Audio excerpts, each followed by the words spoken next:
What would the fall of Raqqa mean for the West as well as for the Middle East in general?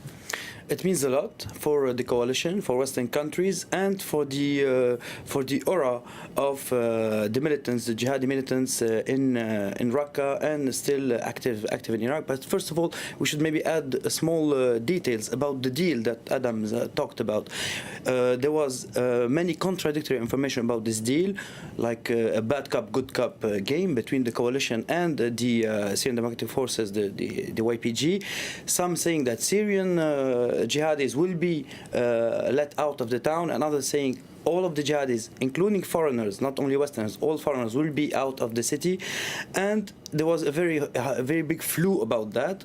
But since yesterday, I had information that all jihadis were allowed to leave town, which is getting confirmed today. We should know also that since the 15th, there's no airstrikes, there's no heavy fighting, and that the neighborhoods are being taken by the YPG, by the Kurdish forces, are being taken almost without a fight, which confirms what I was told about everybody was let out, and which the coalition doesn't or didn't want to admit up to this point. Of course, the price was heavy, and the moral value of what happened is also heavy, because the coalition tried to create some kind of discord between foreign and local jihadis, but finally it didn't work. But to go back to your question, this is a big gain for the coalition, a moral gain certainly after the fall of Mosul, but the fight is still could still be long, either in Syria or in Iraq, because if we can look at the map, we can see the areas which are still controlled and where the jihadi militants are still active. And while we look at those pictures, actually we see the heavy price of the whole destruction of the city of Raqqa.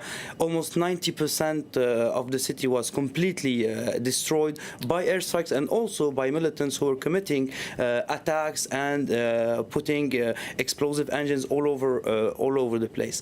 So today, if you ask me what's after Raqqa, there are still many towns on the Euphrates, along the Euphrates River, starting from Deir ez-Zor, parts of Deir ez-Zor, Mayadin, going down to Bukamal, and then we cross the border to Al-Qaim in Iraq and up to Rawat in the province of Anbar.